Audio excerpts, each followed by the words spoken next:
21 दिसंबर साल 2012 ये एक ऐसी तारीख थी जिससे पूरी दुनिया दहशत में थी। दुनिया के ज्यादातर लोग इस तारीख से डरे हुए थे क्योंकि ऐसा माना जा रहा था कि 21 दिसंबर साल 2012 को दुनिया खत्म हो जाएगी। इस डर की वजह से कुछ लोग अपने आप को बचाने के लिए बंकर्स बना रहे थे तो कुछ लोग इमरजेंसी सप्लाईज जमा कर रहे थे। इंटरनेट पर आर्टिकल्स की बाढ़ आ गई थी।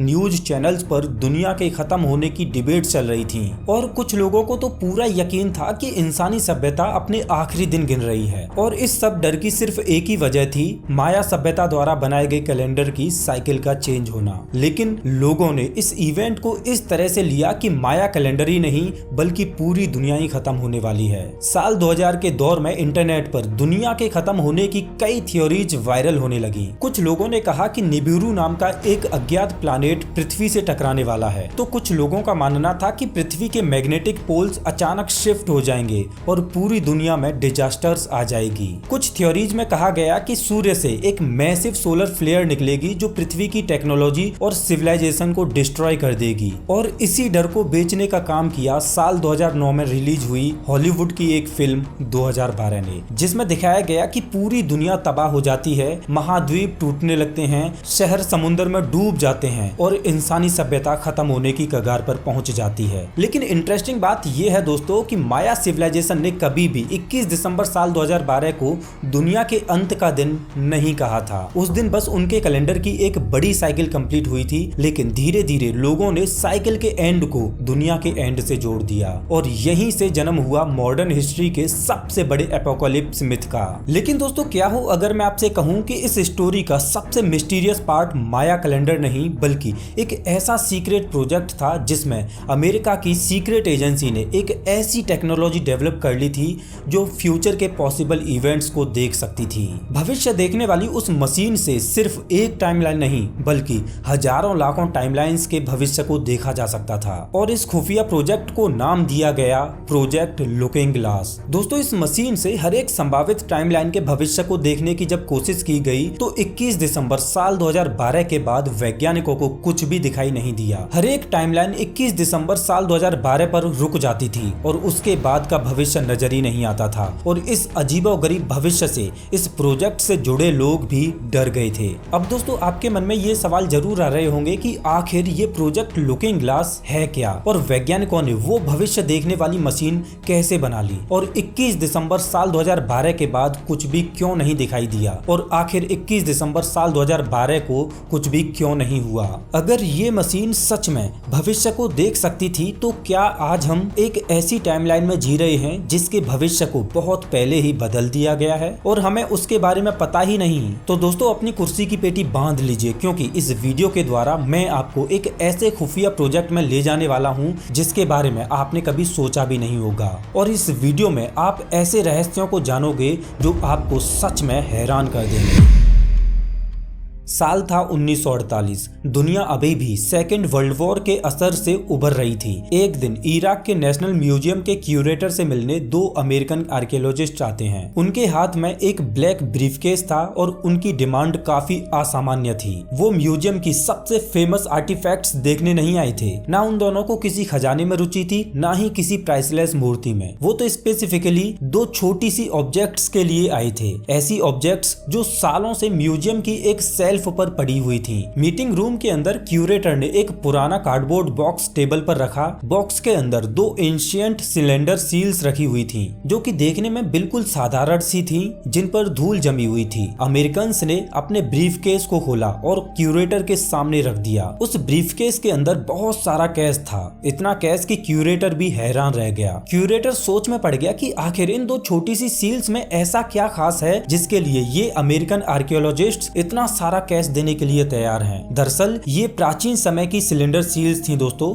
और ये कोई रेयर चीज नहीं थी। प्राचीन मेसोपोटामिया में लोग इनका यूज सिग्नेचर की तरह करते थे और मेसोपोटामिया से ऐसी हजारों सील्स रिकवर की जा चुकी हैं। तो फिर इन दो सील्स की वैल्यू इतनी ज्यादा क्यों थी? क्यों दो अमेरिकन आर्कियोलॉजिस्ट इनके लिए इतना सारा पैसा देने को तैयार थे? और सबसे इम्पोर्टेंट बात ये थी कि उन्हें इन सील्स के बारे में पता कैसे चला? दोस्तों कॉन्स्पिरेसी थ्योरिस्ट मानते हैं कि ये ऑर्डिनरी सिलेंडर सील्स नहीं थी, इनमें कुछ ऐसी इंफॉर्मेशन छुपी हुई थी जो ऑफिशियली कभी पब्लिक नहीं की गई। कुछ लोग कहते हैं कि इनका कनेक्शन अनुनाकी नाम की मिस्टीरियस सभ्यता से था। अनुनाकी, ये नाम शायद आपने पहले भी सुना होगा।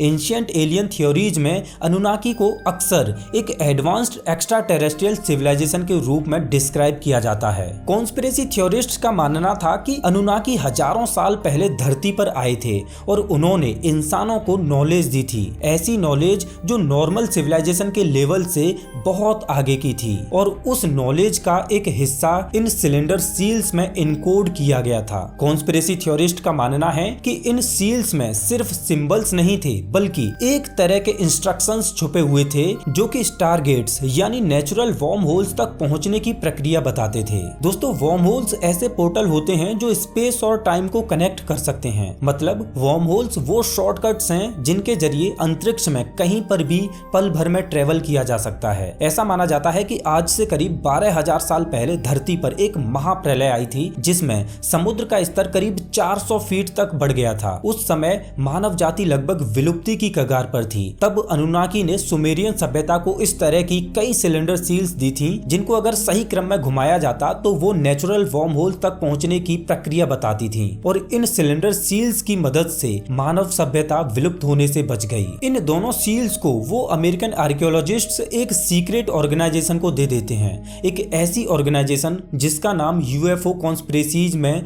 बार बार सामने आता है, मैजेस्टिक 12, जिसे शॉर्ट में MJ12 भी कहा जाता है। मैजेस्टिक 12 को साल 1947 में बनाया गया था, जिसका उद्देश्य था अनआइडेंटिफाइड फ्लाइंग ऑब्जेक्ट्स यानी यूएफओ साइटिंग्स और क्रैश्ड यूएफओ की टेक्नोलॉजी को समझना और उसकी जांच करना। दरअसल साल 1947 में न्यू मैक्सिको के रॉसवेल नाम के एक छोटे से टाउन के पास एक अनआइडेंटिफाइड फ्लाइंग ऑब्जेक्ट क्रैश हुआ था, और यूएस गवर्नमेंट ने उस क्रैश साइट से कुछ ऐसी चीजें रिकवर की जिन्हें पब्लिक से छुपा दिया गया। कॉन्स्पिरेसी थ्योरिस्ट के अकॉर्डिंग रिकवर की गई चीजों में सिर्फ स्पेसक्राफ्ट के पार्ट्स ही नहीं थे, बल्कि उस स्पेसक्राफ्ट की एडवांस टेक्नोलॉजी भी थी। और रॉसवेल क्रैश के बाद अमेरिका ने एक अल्ट्रा सीक्रेट ग्रुप बनाया था, मैजेस्टिक 12। मैजेस्टिक 12 ने एंशिएंट सिलेंडर सील्स और एलियन टेक्नोलॉजी को डिकोड करके एक सीक्रेट प्रोजेक्ट चालू किया, प्रोजेक्ट लुकिंग ग्लास। इस प्रोजेक्ट का मकसद था स्पेस और टाइम को मैनिपुलेट करके भविष्य को देखना और उसको बदलना। लेकिन इतनी एडवांस टेक्नोलॉजी पर काम करने के लिए मैजेस्टिक 12 को एक सीक्रेट लोकेशन की जरूरत थी, एक ऐसी जगह जो पब्लिक की नजरों से दूर हो, और अमेरिका के पास एक ऐसी सीक्रेट जगह पहले से मौजूद थी, नेवाडा डेजर्ट के बीच एरिया 51। प्रोजेक्ट लुकिंग ग्लास को एरिया 51 के अंदर एक और सीक्रेट फैसिलिटी के अंदर चालू किया गया, जिसे S4 फैसिलिटी कहा जाता है, जिसके बारे में ज्यादातर लोग नहीं जानते। लेकिन मैं आपको बता दूं कि एरिया 51 को जिस व्यक्ति ने फेमस किया था उसका नाम था बॉब लेजार। बॉब लेजार का मानना था कि वो एरिया 51 के पास एक S4 नाम की इसी सीक्रेट फैसिलिटी में काम कर चुका था। बॉब लेजार का मानना था कि S4 कोई ऑर्डिनरी मिलिट्री बेस नहीं थी, बल्कि ये नेवाडा डेजर्ट की एक पहाड़ी के अंदर बनी हुई अंडरग्राउंड फैसिलिटी थी, जिसे बाहर से देखने पर सब कुछ नॉर्मल लगता था, लेकिन पहाड़ के अंदर कुछ ऐसा छुपा हुआ था जो दुनिया की किसी भी टेक्नोलॉजी से कहीं ज्यादा एडवांस था। लेकिन बॉब लेजार ने तो सिर्फ टिप ऑफ द आइसबर्ग देखा था, असली सीक्रेट्स तो उससे भी नीचे छुपे हुए थे, और उन सीक्रेट्स तक पहुंचने वाला अगला नाम था डैन बोरिस। दरअसल डैन बोरिस नाम के एक व्यक्ति ने क्लेम किया कि उसने S4 फैसिलिटी के अंदर काम किया था, लेकिन उसकी स्टोरी बॉब लेजार से भी ज्यादा अनबिलीवेबल थी। डैन बोरिस ने बताया कि वो एक माइक्रोबायोलॉजिस्ट था और उसे गवर्नमेंट के एक सीक्रेट प्रोजेक्ट पर काम करने का ऑफर मिला था। उसके प्रोजेक्ट का नाम प्रोजेक्ट एक्वेरियस था। डैन बोरिस ने बताया कि उसको हेलीकॉप्टर से S4 फैसिलिटी के अंदर ले जाया गया, जो कि एरिया 51 से लगभग 19 किलोमीटर दूर थी। डैन बोरिस के मुताबिक जब वो पहली बार S4 फैसिलिटी में पहुंचा तो उसने वहां देखा कि हर जगह सिक्योरिटी गार्ड्स थे, वहां हर मूवमेंट मॉनिटर की जा रही थी, और उसने वहां देखा कि S4 फैसिलिटी के अंदर सिर्फ एक प्रोजेक्ट नहीं बल्कि कई सीक्रेट प्रोजेक्ट्स पर काम चल रहा था, और S4 फैसिलिटी अलग अलग जोन्स में बटी हुई थी, और हर एक जोन में अलग अलग प्रोजेक्ट प्रोजेक्ट पर काम चल रहा था। डैन बोरिस ने बताया कि उनको साफ साफ निर्देश थे कि अगर उन्होंने S4 फैसिलिटी के किसी दूसरे जोन में जाने का प्रयास किया या फिर किसी दूसरे प्रोजेक्ट पर काम कर रहे किसी व्यक्ति से बात करने की कोशिश की तो उन्हें सिक्योरिटी गार्ड्स के द्वारा देखते ही गोली मारने के आदेश थे।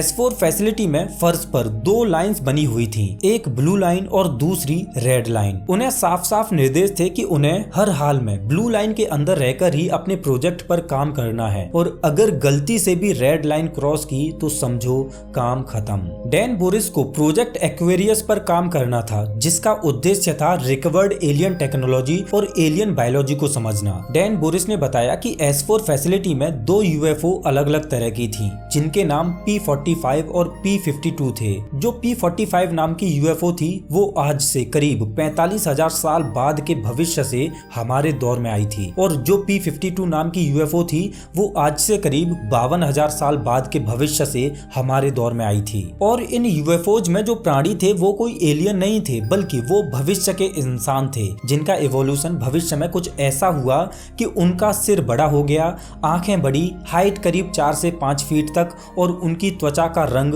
ग्रे हो गया, जिस वजह से उनको ग्रे एलियंस बोला जाने लगा। डैन बोरिस ने बताया कि 21 मई साल 1953 को अमेरिकी वायुसेना की एक टीम ने एरिजोना के किंगमैन क्षेत्र में से P52 UFO को रिकवर किया था, जो क्रैश हो चुकी थी, जिसमें से एलियंस की डेड बॉडीज को भी रिकवर किया था। लेकिन उनमें से एक एलियन जीव जिंदा था, जिसका नाम काइला था। काइला एक्वेरियस स्टार कॉन्स्टेलेशन में मौजूद ग्लीस नाम के एक तारे से आया था। दरअसल वो आज से 52,000 साल बाद के भविष्य का इंसान था। काइला की जाति का नाम था जेरोड, इस वजह से फैसिलिटी में उसको सब जेरोड के नाम से भी जानते थे। अब चूंकि वो जीव एक्वेरियस स्टार कॉन्स्टेलेशन से आए थे, इस वजह से इस प्रोजेक्ट का नाम प्रोजेक्ट एक्वेरियस रखा गया था और डैन बोरिस को उन एलियन जीवों के टिश्यूज और उनकी बायोलॉजी को समझना था। और इसी एक्वेरियस प्रोजेक्ट के दौरान डैन बोरिस की मुलाकात काइला यानी जेरोड से हुई। डैन बोरिस ने बताया कि जो P52 UFO रिकवर किया गया था उसकी ऑपरेटिंग सीट कोई नॉर्मल सीट नहीं थी,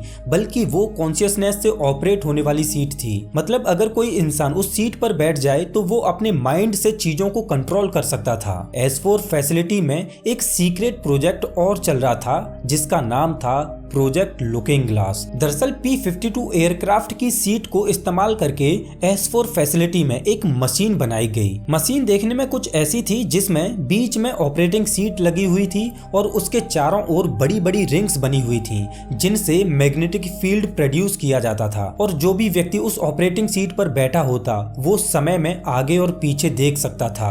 वो व्यक्ति धरती की किसी भी जगह को उस सीट पर बैठे बैठे देख सकता था। दरअसल प्रोजेक्ट लुकिंग ग्लास की टेक्नोलॉजी को एंशिएंट सिलेंडर सील्स और एलियन टेक्नोलॉजी को इंटीग्रेट करके बनाया गया था। इस प्रोजेक्ट का मेन मकसद सिर्फ भविष्य को देखना ही नहीं था, बल्कि उसको बदलना भी था। कॉन्स्पिरेसी थ्योरिस्ट का मानना है कि इराक में केवल वही 2 सिलेंडर सील्स नहीं थी, बल्कि इराक और लीबिया के कई क्षेत्रों में और भी सिलेंडर सील्स थी, जिनको पाने के लिए अमेरिका ने इराक को इन्वेड किया। Just 2 hours ago, Allied air forces began an attack on military targets in Iraq and Kuwait. For 3 days in April 2003, looters rampaged in the storerooms and galleries of Iraq's National Museum. Looking glass technology के जरिए वर्तमान में लिए गए फैसलों से भविष्य में क्या प्रभाव पड़ेगा ये सब देखा जा सकता था। लेकिन इस टेक्नोलॉजी में एक प्रॉब्लम थी। ये मशीन सिर्फ एक भविष्य नहीं बताती थी, बल्कि मल्टीपल भविष्य बताती थी। मतलब भविष्य कैसा होगा वो इस बात पर डिपेंड करता था कि कौन व्यक्ति उस ऑपरेटिंग सीट पर बैठकर भविष्य देख रहा है। एक ही घटना के अलग अलग व्यक्तियों द्वारा देखे गए भविष्य अलग अलग होते। मतलब हर एक व्यक्ति की अपनी सोच भविष्य को इन्फ्लुएंस कर रही थी। इस वजह से S4 फैसिलिटी के वैज्ञानिकों को समझ ही नहीं आ रहा था कि आखिर कौन सा भविष्य सही है और कौन सा गलत, क्योंकि ये मशीन भविष्य की मल्टीपल टाइमलाइंस दिखा रही थी। कुछ सालों तक ये टेक्नोलॉजी काम करती रही, लेकिन साल 1990 के दशक में मैजेस्टिक 12 और उसके वैज्ञानिक चिंतित हो उठे, क्योंकि भले ही ये looking glass technology multiple timelines या हर एक व्यक्ति के हिसाब से अलग अलग भविष्य दिखाती ही हो, लेकिन कोई भी व्यक्ति 21 दिसंबर साल 2012 के बाद का भविष्य देख ही नहीं पा रहा था। 21 दिसंबर साल 2012 के बाद का सब कुछ ये मशीन ब्लैंक दिखाती। सभी टाइमलाइंस 21 दिसंबर साल 2012 पर समाप्त हो जाती। इसी वजह से ये मान लिया गया कि 21 दिसंबर साल 2012 को दुनिया खत्म हो जाएगी। लेकिन अब सवाल ये था कि ये मशीन 21 दिसंबर साल 2012 के बाद कुछ भी क्यों नहीं दिखा रही थी? क्या सच में 21 दिसंबर साल 2012 को दुनिया खत्म होने वाली थी? दोस्तों, कॉन्स्पिरेसी थ्योरिस्ट का मानना है कि 21 दिसंबर साल 2012 को सच में महाप्रलय आई थी और पूरी दुनिया तबाह हुई थी, लेकिन हमारी टाइमलाइन में नहीं बल्कि किसी दूसरी टाइमलाइन में। उस दूसरी टाइमलाइन में आई महाप्रलय इतनी भीषण थी कि उसने धरती की करीब 70% आबादी को खत्म कर दिया और प्रलय की वजह से धरती का वातावरण बिल्कुल भी रहने लायक नहीं बचा। और इस आपदा में जो लोग जिंदा बचे वो अब जमीन के नीचे बंकर्स में रहने लगे। हजारों सालों तक जमीन के नीचे रहते रहते उन्होंने अपनी टेक्नोलॉजी को भी काफी हद तक विकसित कर लिया। उन्होंने स्पेसक्राफ्ट और टाइम को कंट्रोल करना सीख लिया और वे अब अपने डीएनए में अपनी इच्छा अनुसार परिवर्तन कर सकते थे। जमीन के नीचे रहने के लिए जो शरीर सबसे उपयुक्त था वो था छोटा और पतला। तो धीरे धीरे इवोल्यूशन के चलते उनका शरीर उसी दिशा में विकसित होता गया और वो विकसित होते हुए वही बन गए जिन्हें लोग आज ग्रे एलियंस कहते हैं। कॉन्स्पिरेसी थ्योरिस्ट का मानना है कि P45 ग्रे एलियंस चाहते थे कि हमारी दुनिया में वो 21 दिसंबर 2012 वाली आपदा घटित हो, क्योंकि P45 ग्रे एलियंस को उस आपदा की जरूरत थी। क्योंकि धरती पर अगर 2012 वाली आपदा घटित ना होती तो उन ग्रे एलियंस का अस्तित्व खत्म हो जाता। लेकिन जैसा कि हम जानते हैं कि साल 2012 में कुछ भी नहीं हुआ, तो इसका कारण माना जाता है काइला यानी जे रोड यानी P52 को। दरअसल उस दूसरी टाइमलाइन में साल 2012 में जो आपदा घटित हुई थी उसका मेन कारण था प्रोजेक्ट लुकिंग ग्लास टेक्नोलॉजी। क्योंकि उस दूसरी टाइमलाइन में प्रोजेक्ट लुकिंग ग्लास टेक्नोलॉजी को जब चालू किया गया था तो उससे बने वर्महोल ने सूर्य के मैग्नेटिक फील्ड को इतना प्रभावित कर दिया कि पृथ्वी पर विनाश की एक चेन रिएक्शन शुरू हो गई। लेकिन जे रोड P52 ने कुछ सालों के लिए लुकिंग ग्लास मशीन को बंद करवा दिया और 2012 वाली वो घटना घटित नहीं हुई। और साल 2012 में हमारी दुनिया दो टाइमलाइन में स्प्लिट हो गई, जिनमें एक हमारी टाइमलाइन जिसमें कोई भी आपदा घटित नहीं हुई और दूसरी उन ग्रे एलियंस की टाइमलाइन जिसमें साल 2012 में पूरी दुनिया तबाह हो गई। अब दोस्तों, आपके मन में एक सवाल जरूर आ रहा होगा कि ये प्रोजेक्ट लुकिंग ग्लास टेक्नोलॉजी आखिर कितनी सच है? क्योंकि अगर लॉजिकली देखा जाए तो प्रोजेक्ट लुकिंग ग्लास एक साइंस फिक्शनल मूवी की सी कहानी लगती है। तो मैं आपको बता दूं कि प्रोजेक्ट लुकिंग ग्लास का सबसे बड़ा विसल ब्लोवर खुद डैन बोरिस है, जिसने ये दावा किया कि उसने एरिया 51 की S4 फैसिलिटी में काम किया है। लेकिन जब इन्वेस्टिगेटर्स ने उसकी इन्वेस्टिगेशन की कि क्या डैन बोरिस सच कह रहा है या वो झूठ बोल रहा है, तो पता चला कि डैन बोरिस ने जो भी बताया था उसका कोई भी ऑफिशियल रिकॉर्ड नहीं मिला। यहाँ तक कि डैन बोरिस ने जिस टाइम फेज में S4 फैसिलिटी में काम करने का दावा किया था उस टाइम फेज में डैन बोरिस लास वेगास में एक पेरोल ऑफिसर के रूप में काम करता था। लेकिन इन सब का तर्क डैन बोरिस ये देता है कि लास वेगास में पेरोल ऑफिसर की उसकी जॉब एक कवर अप जॉब थी और उसका कहना था कि गवर्नमेंट ने उसके रिकॉर्ड्स को दुनिया से छिपा दिया है ताकि प्रोजेक्ट लुकिंग ग्लास का सच दुनिया के सामने ना आ सके। अब सवाल ये आता है दोस्तों कि मैं क्या सोचता हूँ इस कॉन्स्पिरेसी थ्योरी के बारे में। तो मैं आपको बता दूं कि डैन बोरिस की कहानी बॉब लेजार और बिल यू हाउस की पुरानी कहानियों से प्रेरित लगती है। अगर किसी कॉन्स्पिरेसी थ्योरी में कोई एक्स्ट्रा ऑर्डिनरी क्लेम है तो उसको साबित करने के लिए एक्स्ट्रा ऑर्डिनरी एविडेंस की ही जरूरत होगी। डैन बोरिस ने जो कहानी बताई वो सुनने में दिलचस्प जरूर लगती है और हर एक कॉन्स्पिरेसी थ्योरी की यही बात होती है कि उसके क्लेम तो एक्स्ट्रा ऑर्डिनरी होते हैं लेकिन उन क्लेम्स को जस्टिफाई करने के लिए एविडेंस कुछ भी नहीं होता। यहाँ तक कि भले ही डैन बोरिस ने अपनी इस कहानी को पूरे कॉन्फिडेंस के साथ बताया, लेकिन अगर डैन बोरिस सच कह रहा था तो उसने कभी भी कोई लाई डिटेक्टर टेस्ट क्यों नहीं दिया। हालांकि बॉब लेजार ने भी एरिया 51 और S4 फैसिलिटी का अपनी कहानियों में जिक्र किया, लेकिन बॉब लेजार ने कभी भी डैन बोरिस की थ्योरी का समर्थन नहीं किया। तो अब सच क्या है? क्या डैन बोरिस ने दुनिया को एक झूठी कहानी बेची ताकि वो खुद पॉपुलर हो सके? जो भी हो, लेकिन डैन बोरिस की ये प्रोजेक्ट लुकिंग ग्लास वाली कहानी लोगों में काफी चर्चित रही और बहुत से लोगों का इस कॉन्स्पिरेसी थ्योरी ने अपनी ओर ध्यान खींचा और आज भी ये थ्योरी लोगों के बीच एक चर्चा का विषय है। और दबी जुबान में लोग मानते हैं कि यूएस गवर्नमेंट एरिया एरिया 51 और एलियंस के बारे में बहुत कुछ छुपा रही है, लेकिन मेरा ये मानना है कि बिना किसी ठोस सबूत के किसी भी कॉन्स्पिरेसी थ्योरी पर आंख बंद करके भरोसा नहीं करना चाहिए। वैसे दोस्तों, आप प्रोजेक्ट लुकिंग ग्लास के बारे में क्या सोचते हो, मुझे कमेंट में जरूर बताएं। अगर आपको ये वीडियो पसंद आया हो तो इसे लाइक जरूर करें और ऐसे ही मिस्टीरियस वीडियोज के लिए हमारे चैनल को सब्सक्राइब जरूर करें। मिलता हूं मैं आपसे एक नए वीडियो में, तब तक के लिए नमस्कार।